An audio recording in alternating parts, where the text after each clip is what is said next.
आप देख रहे हैं रहमानी न्यूज़। हमारे सामने मुजाहिद साहब अध्यक्ष जन स्वराज पार्टी।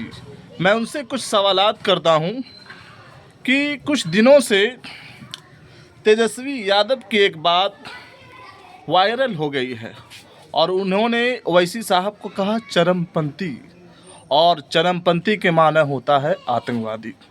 क्या असदुद्दीन ओवैसी साहब आतंकवादी हैं? मुजाहिद साहब आज आपसे सवाल किया जाता है। देखिए, अगर इस तरह का कोई भाषा का प्रयोग करता है तो ये भाषा गलत है। वो हमारे देश के नागरिक हैं और एक बड़े लीडर हैं और एक बड़ी पार्टी के वो लीडर हैं, और वो अगर आतंकवादी होते तो इस देश में हिंदुस्तान की सरकार ने जो मुसलमानों का विरोध करती है उसने ही असदुद्दीन ओवैसी साहब को हिंदुस्तान को लीड करने के लिए दूसरे देशों में भेजा। ये पूरी दुनिया ने, पूरे हिंदुस्तान ने देखा असदुद्दीन ओवैसी साहब का पावर, और वो पढ़े लिखे बैरिस्टर आदमी है। इस तरह की भाषा नम्मा फेल ही कर सकता है। और लेकिन उन्होंने जिन्होंने ये कहा कि आतंकवादी, तो उनके वालिद साहब ने जब देश आज़ाद हुआ तो उन्होंने देश के आज़ाद में भुगतान किया, तो उनको ये कहा जा रहा है, ये सही है? देखिए, नम्मा फेल है जी। वो तेजस्वी यादव मेरे बार नम्मा फेल है। उसको ज्ञान नहीं है कि आतंकवादी है, चरमपंथी क्या बोलना है क्या नहीं बोलना है। वो इतना नड़भसा गए हैं कि कैसे हमको मुख्यमंत्री बनना है, चाहे वो आतंकवादी बोल दे या दरी मंत्री बोल दे, कुछ भी कर सकते हैं। नहीं तो आतंकवादी जो बोला गया है तो ये बाद में एक्शन लिया जाए कि नहीं लिया जाएगा? अगर हम किसी को कह दें आतंकवादी, रुकिए एक मिनट मुजाहिद साहब, तो फिर क्या होगा? तो हम बर्दाश्त करेंगे? नहीं, बिल्कुल हम किसी को नहीं बोल सकते हैं। तो देखिए, हम हिंदुस्तान में पैदा हुए हैं। वक्त अभी ही है और एक्शन इसको जनता को लेना होगा। 6 तारीख का जब वक्त आ रहा है बोर्ड का, तो ये जनता को सोचना होगा कि आप आतंकवादी हैं या आतंकवादी बोलने वाले के साथ हैं। ये 6 तारीख को जनता दिखाएगी कि भाई आतंकवादी कौन है और जो है ना देशभक्त कौन है। तो इसी में आप किस पार्टी से हैं?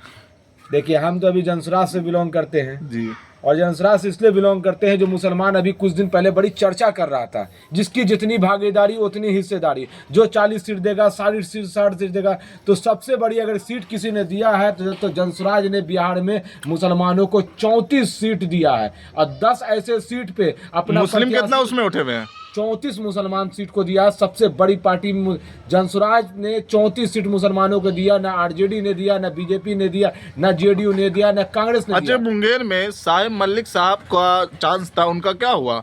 देखिए, हम भी उनके साथ मुसाफा वगैरह किए, लेकिन उनका मामला गड़बड़ा गया। बहुत बढ़िया बात बोले जी। चांस यहाँ 5 कैंडिडेट थे, 5 भावी प्रत्याशी थे, तो जनसुराज में 5 में से किसी एक ही को मिलेगा। यहाँ तो शाह मलिक को नहीं मिला। आप शाहपुर कमाल से देखिए, मोहम्मद अब्दुल्ला साहब को यहाँ से क्यों नहीं मिला?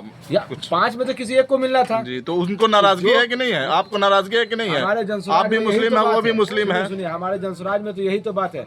जब संजय सिंह को टिकट मिला तो शाह मलिक भी गए उनके नॉमिनेशन में। तो हमारे टिकट मिलना नहीं मिलना वो जरूरी नहीं है, नया बिहार बनाना ये जरूरी है। आप खुश हैं ना उसके लिए? बिल्कुल खुश हैं। आज हम संजय सिंह जी के साथ घूम रहे हैं। चलिए ठीक।